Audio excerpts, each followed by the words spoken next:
It's Dr. Chalmers, and welcome back to another episode of Wellness Insights with Dr. Chalmers. What we're doing today is we're kind of going through some of the stuff we've been working with ketamines for PTSD, depression, anxiety, stuff like that, the trauma, the psychological trauma that we get, especially with our first responders and our veterans. And today, Matt Vemea is with us today. We're going to kind of go through kind of his stuff and with his journey through ketamine. So, Matt, thanks for coming and talking with us. I think it's going to help lots of people. So thanks for coming. Absolutely. Thank you for having me, and thank you for the treatment. It's been a huge blessing. Absolutely, man. Yeah, I've been super excited about it, kind of going through. So to kind of start everybody off, kind of, go through kind of your stuff. You've been a first responder for a long time. You've done a lot of stuff. Kind of go through and kind of tell us, the stuff that you've done, you're kind of where life kind of ended up and how bad it got, and then we'll kind of run through the treatment. So go ahead and jump in with your stuff. Yeah, I'll try to do my best to recap. Started in the fire service in high school as a cadet, 2002, shortly after 9/11, and then professionally right after I graduated 18, 2004, EMT, firefighter, became a paramedic at 2021, did about 18 years of professional service. I worked all over California, kind of some of the worst spots as well in the country. I did about a decade in Stockton, also worked in Oakland, San Francisco Bay Area, as well as for the state. So saw a lot of trauma, a lot. Everything from, accidents, shootings, stabbings, being shot at, being attacked, fighting people on drugs and PCP on a more regular basis than should be, for certain. Lost folks both in the line of duty that I've worked with, lost a lot of guys on and off duty, just saw a lot of tragedy, a lot of death. I kind of was that black cloud as well. Like, if something crazy was going to happen, it was going to be my call. I was going to be on it, and that carried across every agency I've worked with and my whole career. So that translated, I think, now looking back, I think, like I said in our initial interview, I was I'm just going to say, ignorant to PTSD, and very naive about it, especially in my earlier career. We knew little to nothing about it. It was barely being talked about in the earlier 2000s, even until probably the last 5 years. I would say that I knew almost nothing. And then started putting pieces together, realizing symptoms, but it really took me a long time. Now, knowing what I know, I probably had it at 21, probably a few years in. I saw more in my first couple of years of my career than most guys will in their entire career. And there's new studies. I always felt that way. And then there's data that came out. There were folks that retired or would have started per se in like the 70s and retired, let's say on an average 30-year career, about 2000. Now anybody coming in their first like 3 to 5 years across the board on average is going to see more than somebody would in a 35-year career 35 years ago. 30 years ago. Is that across the board, or is that police, fire, paramedics? That's all first responders, emergency services across the board. So anybody showing up to a 911 call, like somebody in 3 to 5 years now across the board, it's going to differ on the call volume in the areas, but across the board, they did a national study. And in 3 to 5 years now, people will see more than people did an entire career over decades, previous years ago. Just the increase in accidents, the increase in violence, I guess, studies. There's just a lot more going on, especially the mental health crisis. I would say there's a lot more suicides. So there's just a whole lot more trauma that these first responders are being exposed to at a significantly increased level than it used to be. And, when I talk to people about this, it's like, you talk about combat veterans, and like, oh, I totally get that. And I'm like, and a lot of times it's the worst is our first responders, and they look at me kind of funny. And I'm like, well, who do you think sees all the car wrecks? Who do you think fishes the 4-year-old kids out of pools? Like, who do you think sees the gunshot wounds and the burned bodies? And so like our first responders put themselves between that trauma and us for us. And so that's kind of one of those things. And we start explaining, people are like, oh my gosh, I didn't even think about that. Like I have a whole new respect for the firefighters and the police officers and things like that in my area. And, it's true. Like, when you pull up to a wreck, if you're driving by a wreck and there's the cops and the firefighters out there, like everybody looks, because we don't really want to see mangled bodies, but that's what you're looking for. And you guys have to see it and clean it up and move these guys around and, tell them they're going to be fine when they're not. Like that's there's a lot of really, really bad stuff that you guys have to deal with. So, you know, that's one of the reasons I was like, we got to include you guys in the charity. So, so when it was, you know, you saw that stuff, you know, real quick, if we can recap kind of how your life was as far as what PTSD felt like and what it was doing to you and to your family, just a little bit. So kind of run through that for us a little bit. Yeah. I've always been kind of a, you know, very type A guy. And I figured that was just a mindset you needed. And I've been doing that more than half my life now, the majority of my life and my entire adult life. So it really was my identity. And second generation public safety as well. My dad was in law enforcement, so it's kind of all I've ever known. And I grew up around a lot of trauma and a lot of chaos where I was. So now I'm looking back with what I've learned, the treatment I've went through, like how early it probably really started and all the contributing factors. But it basically escalated to the point where I thought I had pretty bad ADD. That just was my assumption for the longest time. Really easy to be irritable, distracted. I just thought I had a temper and a lack of patience, but I cared about people, wanted to help them, right? So almost like an oxymoron, very, very conflicted there. It didn't really make sense. Really, really bad insomnia. My sleep has been awful for years and years and years now. And I know that's the shift work, the emergencies. It's just, you know, I wake up after like 2 a.m. I couldn't go back to sleep no matter what. Tried melatonin that increased the insomnia. I mean, I've tried so many just different things. So the insomnia was really bad. The irritability was definitely causing a lot of strain with the kids, getting easily triggered and overwhelmed. They really escalated to the point where I started having some dissociative episodes, which was definitely scary. Thank God none of mine got to the point in the extreme that some other people I know with PTSD. I started on TRT, slightly helpful, but didn't fix it. I tried CBD. I tried different other modalities, trying to figure stuff out. Was really dealing with irritability, depression, and in denial. I was naive and in denial. So finally, we were also short-staffed. Just like law enforcement, it's really no different anymore. In the early 2000s, California, there were 5,000 qualified applicants per position, per opening. It was like the most competitive job in the country. And then fast forward about 20 years later, we can't even get enough qualified applicants for positions. Like that is how drastic it has changed with society, with our culture. People just don't want to serve anymore. People don't want to deal with it. It's not what it was. It's definitely gotten worse, unfortunately.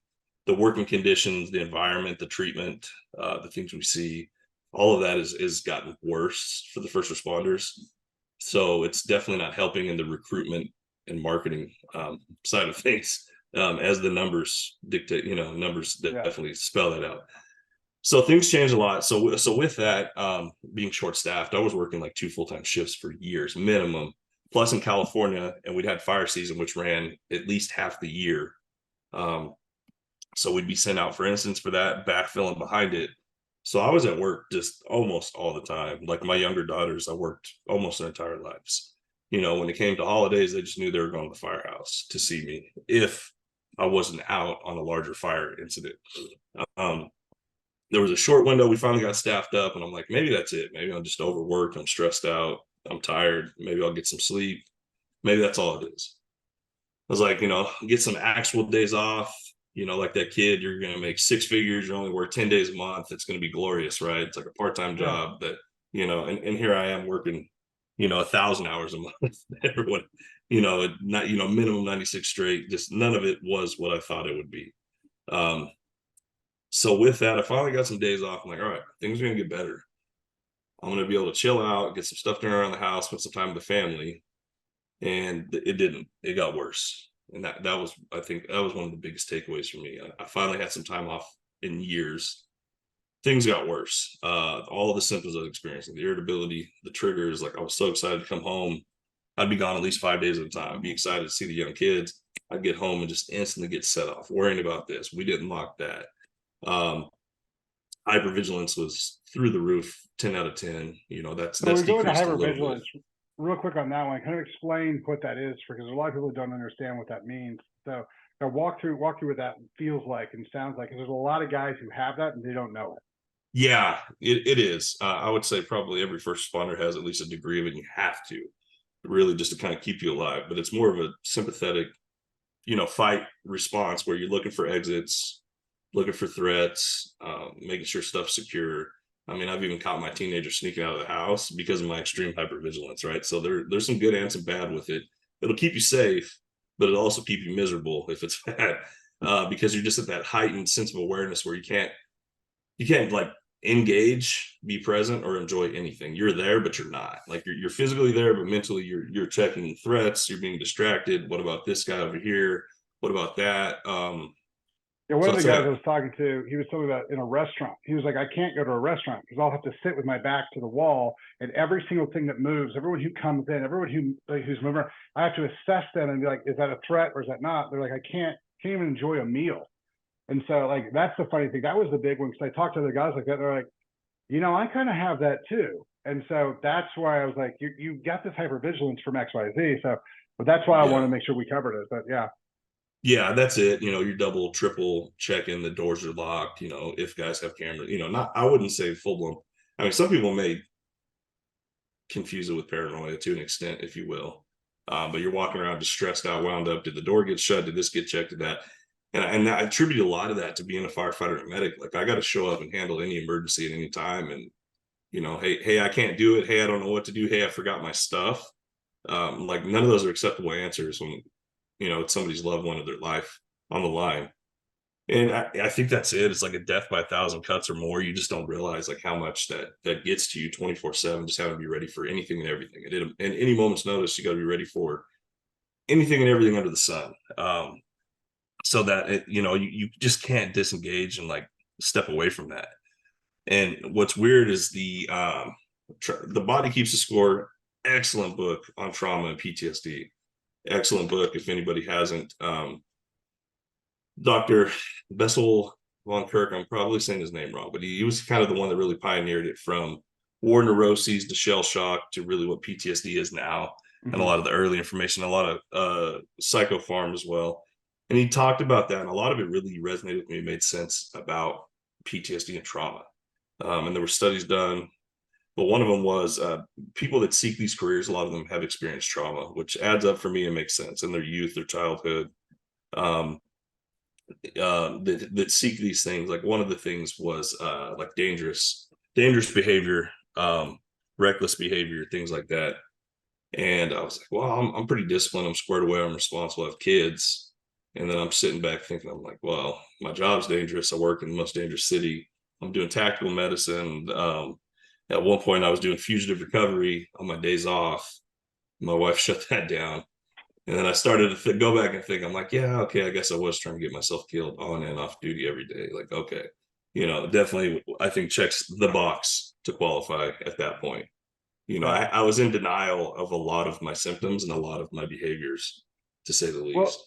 so okay, walk us through how the ketamine, like that little treatment piece went, and then kind of how things are now in contrast to how they were. Yeah, absolutely. Like we were just talking about, my hypervigilance was to the point where I couldn't really enjoy life, outside the house, especially driving.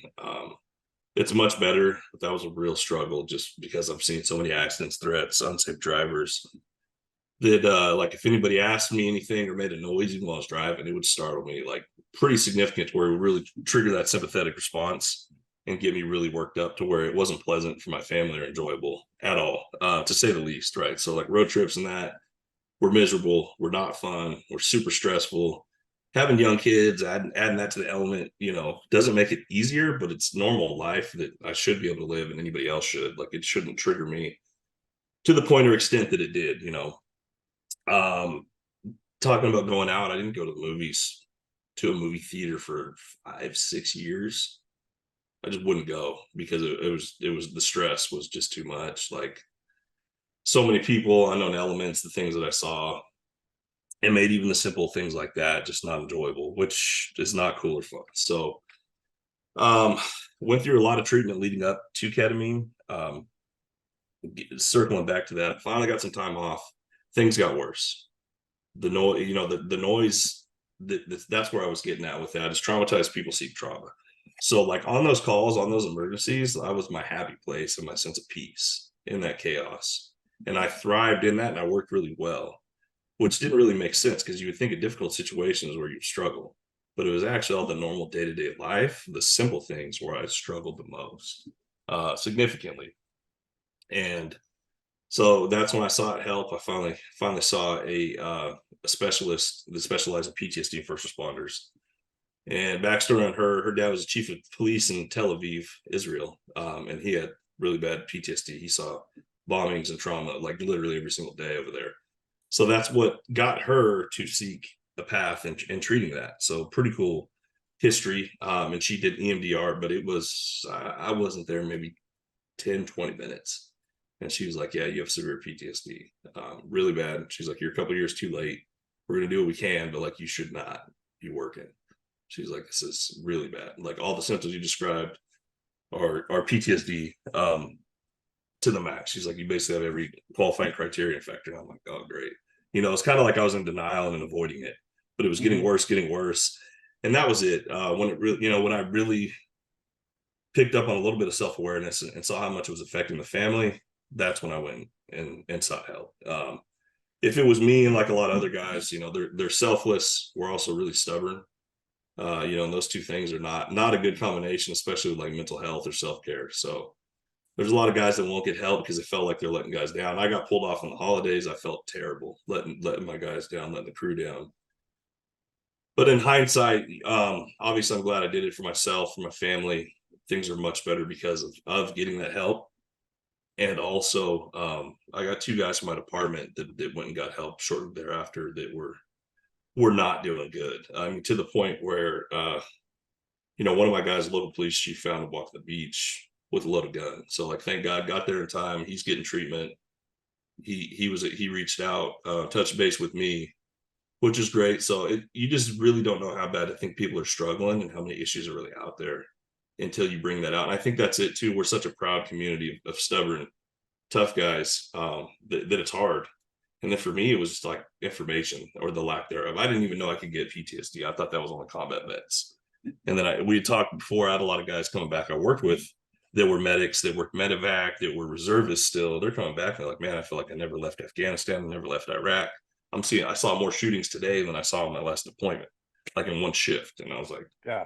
So I'm starting to piece all those things back together, and then it makes sense, right? Where it all comes from. So with that, I ended up retiring out, service retired from the PTSD. I got a lot of treatment, basically hit maximum medical improvement is what they qualified it as after traditional therapy modalities.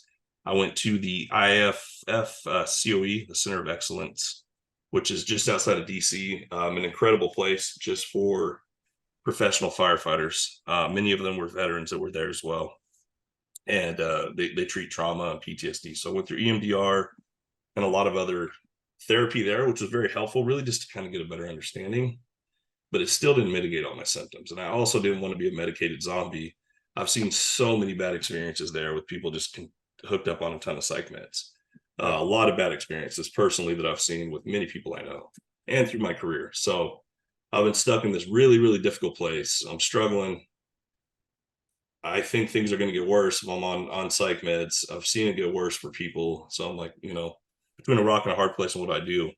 And then somehow, you know, I think grace of God, I got a hold of your comment feed or something came across from some mutual friends about you with the charity and doing ketamine. And then we touched base, started the treatment, and it's been so helpful. I believe I did 6 sessions in total.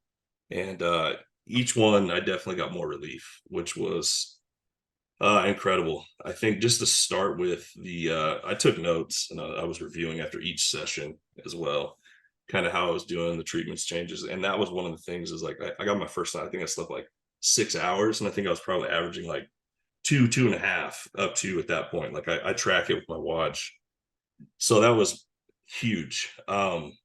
One thing I wasn't ready for, and it only happened the first session. I know we're rewiring pathways, and I really think that happened because that first session, I had the most splitting headache, and I was hydrated. It was a lot. The first night, it went away after a few hours, but it was intense. But I really think I was actually feeling my brain being reset in a good way. Mm-hmm. Because shortly there after that, it was like my thoughts weren't as foggy. I was thinking more clear. Things were moving a lot better, which I know decreased the frustration level. My frustration level was very high. I was able to release, I think, a lot of the stress and anxiety is definitely turned down. I don't know about a percentage, but a significant amount. Significantly decreased the anxiety, which I thought was just stress before. I never knew I was anxious until I started getting treatment. A lot And of guys will think it like people go, guys will be like, oh, I don't have any anxiety. And I'm like, how about stress? They're like, oh, I'm ate up with stress. I got all the stress in the world, but I don't have any anxiety. And I'm like, yeah, it's the same thing. anxiety is for women, stress is for men, right? That's right. That's right. Yeah. Yeah, yeah. So when they Sorry, told go me ahead. that I had that I had really, really bad anxiety, secondary to my PTSD, I was like, what? That was just still something I had to sit with. And then it made sense as I absorbed it, processed it. But the doing traditional treatment therapy helps a little. EMDR helped a little more, but it wasn't enough. Like I was still having a lot of the dreams, the nightmares, the insomnia. My hypervigilance was still through the How are the roof. nightmares now? I would say they're almost gone. And my sleep has been substantially better. So you had multiple nightmares a night for years, and then after the ketamine, they're more or less gone. Yeah. Yeah. Nice. Yeah, which is Nice. significant. Like that's the biggest thing is I've been able to actually sleep now and be somewhat of a normal human, which is incredible. How has the anger been? Because that's been like I talk to people all the time. One of my buddies called me. He was like, my anger is gone. He was like, I don't know how to live without it. He was like, so we had to walk through that. But how has your anger been? Yeah, I can definitely resonate with that because that was mine too. My anger, my temper. Like I have a big heart, but I was easy to get triggered and easy to get frustrated, and especially having toddlers, teenagers, you get tested daily by the dozens. Yep. I think that was the thing. Like I kind of say, it almost as like a release, like it almost like a control delete dumped a lot of the stress and the anger that was just, I think, stuck in there that nothing else was helping get rid of that and process it out. Almost like a cheat code, it almost seemed too quick, too easy, which is awesome, especially after years of struggle and years of treatment, getting me only, smidgens of improvement, if you will. So that's been huge. Cut down on insomnia, cut down on the triggers, the dissociations. I don't think I've had any since where I would get super stressed or be in like situations that was one of the things that made me make the decision to go to the center. I didn't want to leave my family for almost 2 months. It wasn't an easy decision to make, especially through the holidays last year, but it was one of those ones where I realized like I needed to because of how it was affecting them. And that was the craziest thing is getting off work. I actually got substantially worse, and it was like the noise settled and then all the trauma and all the other stuff showed up. Definitely wasn't ready for that. And I think that's another thing too, is so many of us are like, oh, I'll just take a vacation. I'll take some days off and it'll be fine. And it's normally almost always not the case at all with everybody that I've talked to by the hundreds, that have dealt with this. So the dissociations being gone, and that's basically where you get to a point where your mind will actually separate and check out because of the stress levels. Right. And then with PTSD, your prefrontal cortex is pretty messed up and misfiring and gets triggered really easy. And that's what sets that stuff off when you hit that fight or flight. So that's substantially cut down to almost none. There was like one incident where my wife jumped in my blind spot. She was at the door, ran around the back as I'm backing up for her, scared the hell out of me, like restarted that. But I was able to like reset and process, which before would have been it. Yeah. So I was able to actually like work through that. So and still doing therapy, working through a lot, but I'm actually able to make significant progress now instead of getting stuck. So huge difference there. How about like restaurants and theaters? You said you couldn't even go see a movie. How are you now? Can you be in a movie theater in a restaurant without? Yeah, I have. I still, the hypervigilance is still there to a degree, but it's probably a 2 when it used to be a 10, something like that. It's substantially less.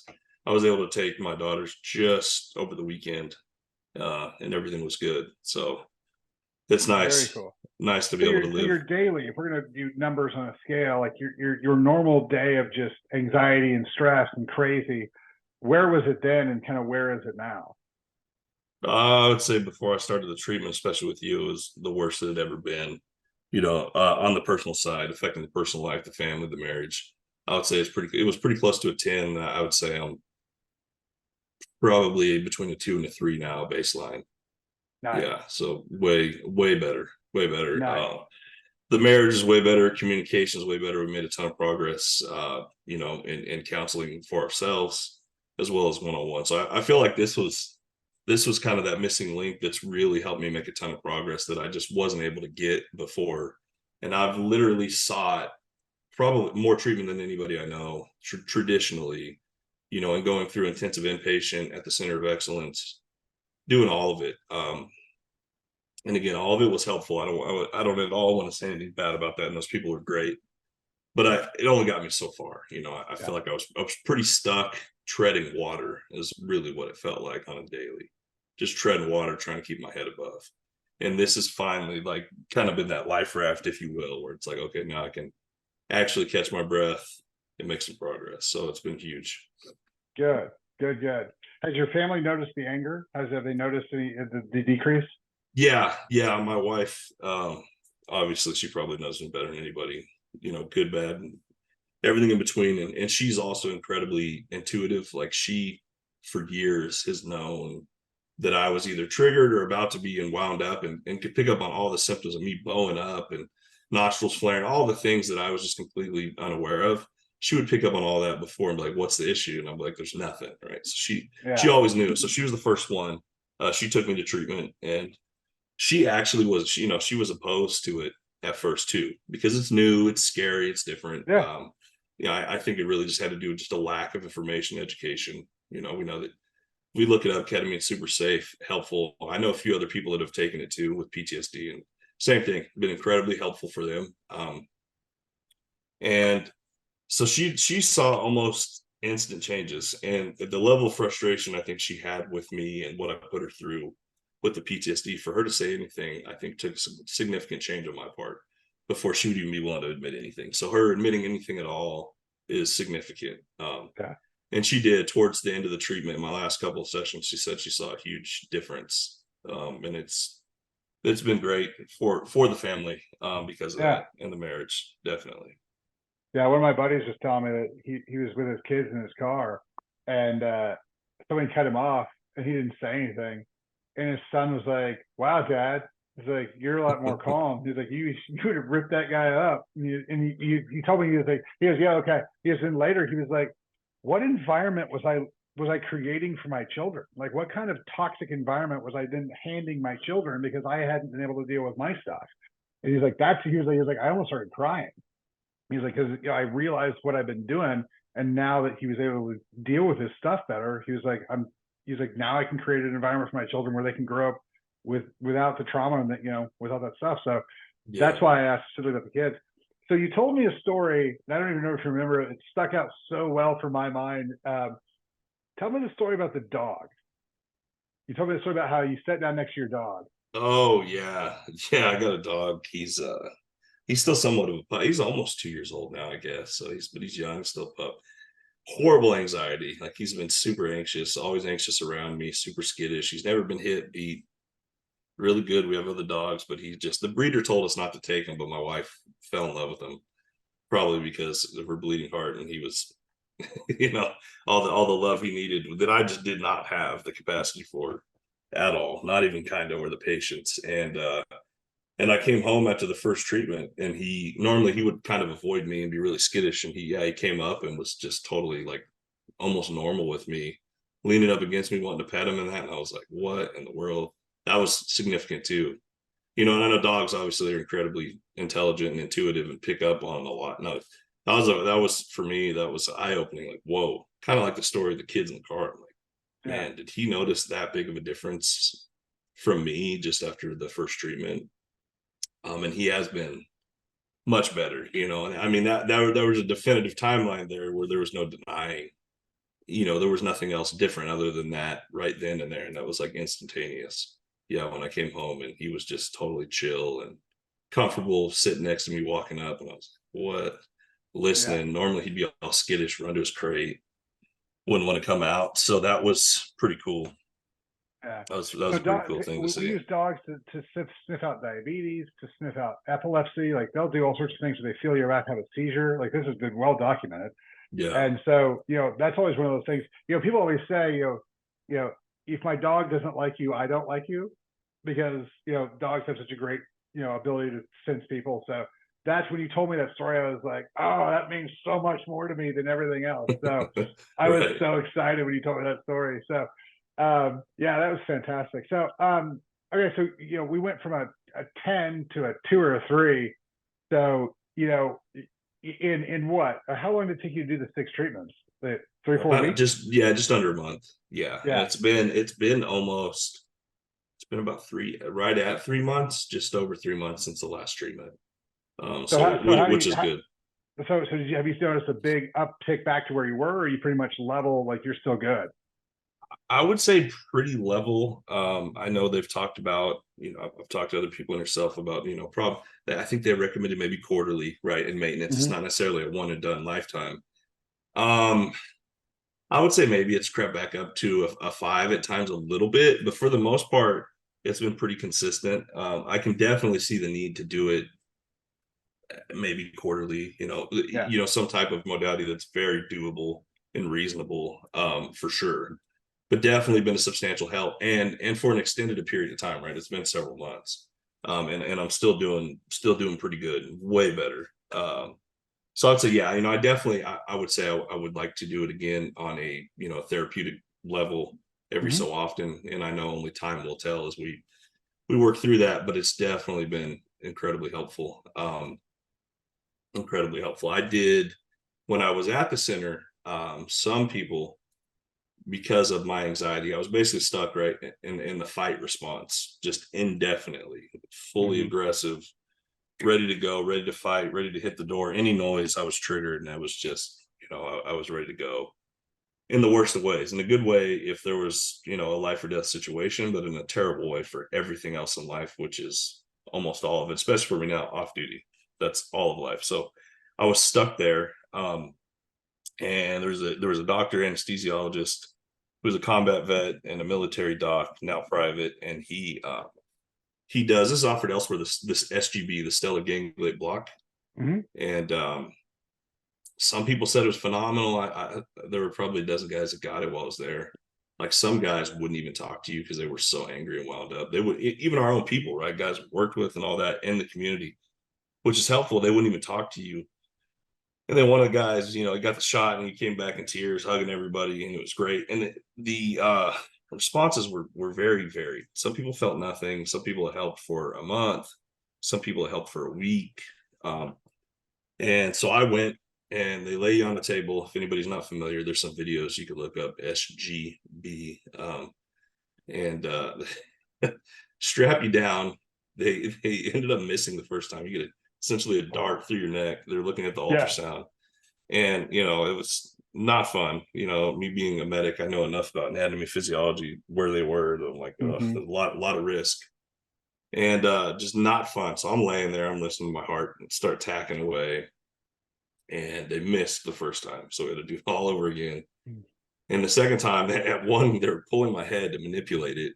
They actually took a resistance band around my wrist, tied it down to the end of the bed to pull my shoulder and hyperextend to get through. Like my traps were in the way just for my Yeah. anatomy. I'm not little, and they were having a hard time accessing it. So yeah, I had to do that twice. And they did it, and instantly you feel it. You feel the nerve block. But it helped me for probably a week, 2 weeks Yeah. tops. Like, it's like, okay, cool. I came down from a 10 to probably a 5 for a week. It wasn't very long. I was like, damn it. Yeah. Not only that, it was one of the most miserable and uncomfortable experiences of my life. I was on that bed for like 45 minutes with them poking and prodding in my neck in total. It was miserable as hell.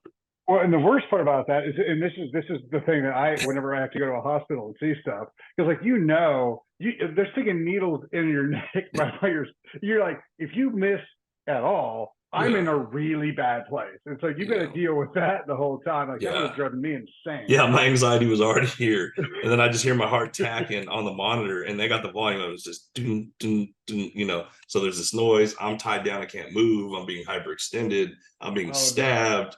I mean, it was it was like the perfect storm for anybody anxious. Like That there, has got to be yeah, the it worst was. possible thing to do to somebody with Yeah, PTSD. yeah, yeah. It was a traumatizing experience all in its own right.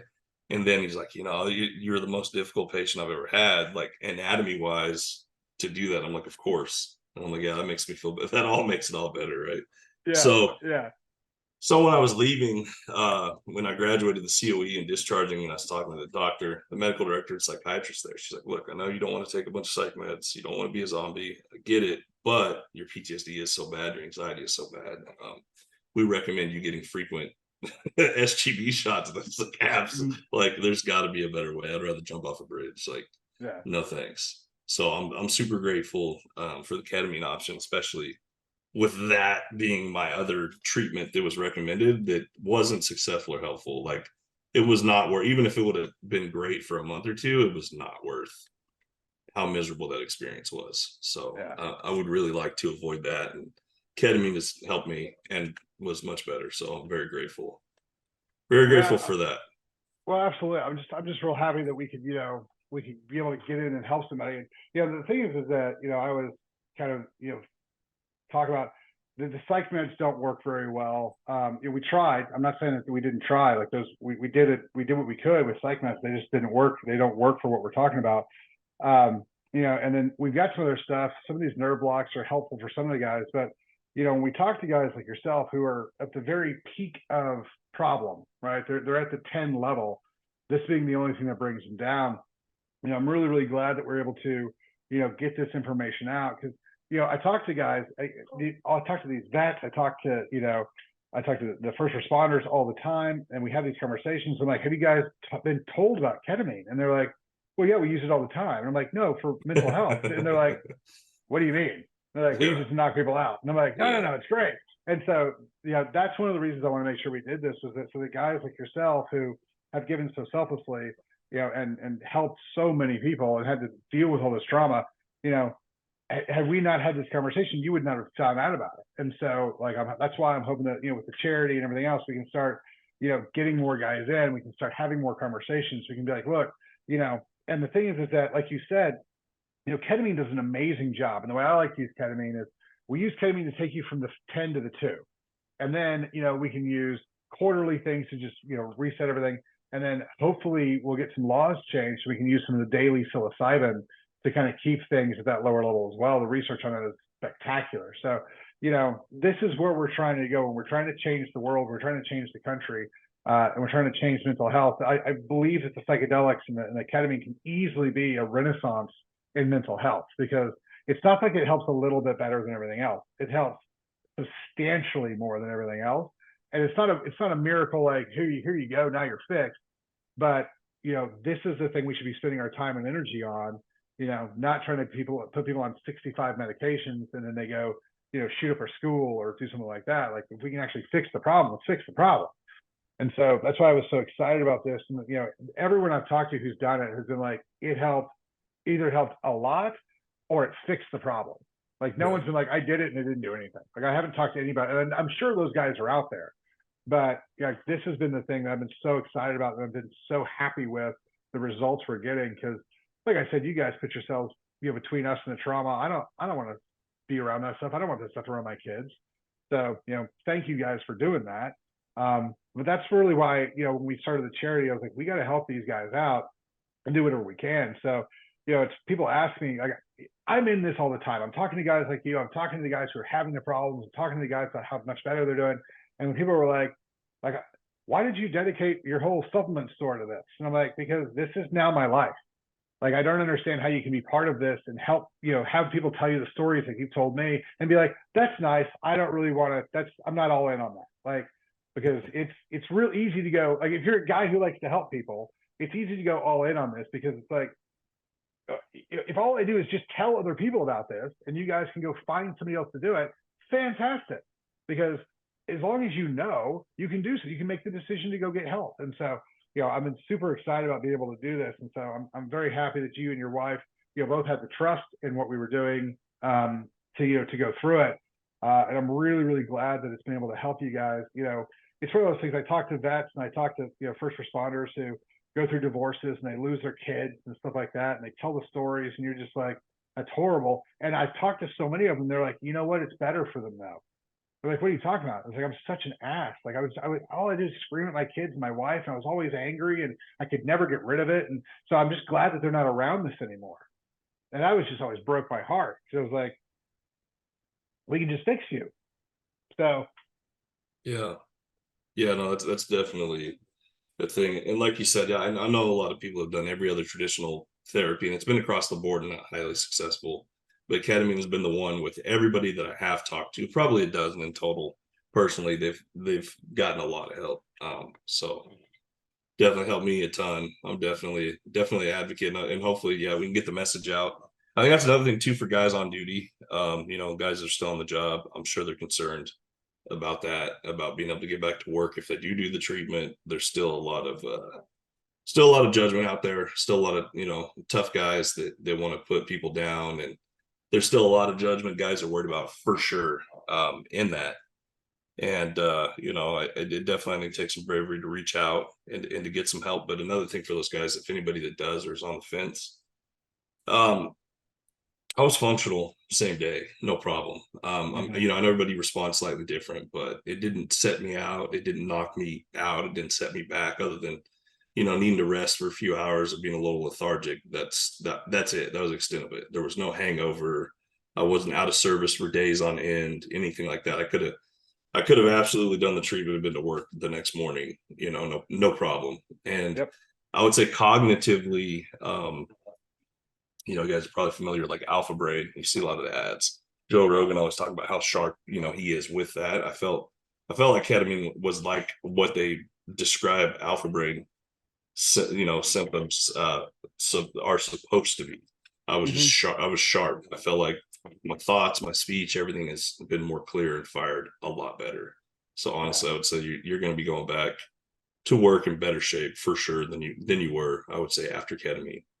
So that's another thing too. If you share this, my socials are just my name here. I'm on Facebook, Instagram. If any of the guys do want to reach out, if there's any other nonprofits or first responders and vets, I'm connected with a few. Hopefully we can do a lot more work. But if any of them want to have a personal conversation with me too, I'm happy to have that. Feel free to reach out.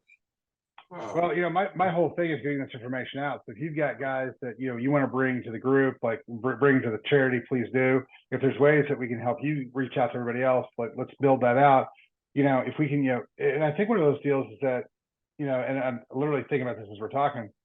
I've got a Facebook group I already used, the Wellness Insights Facebook group.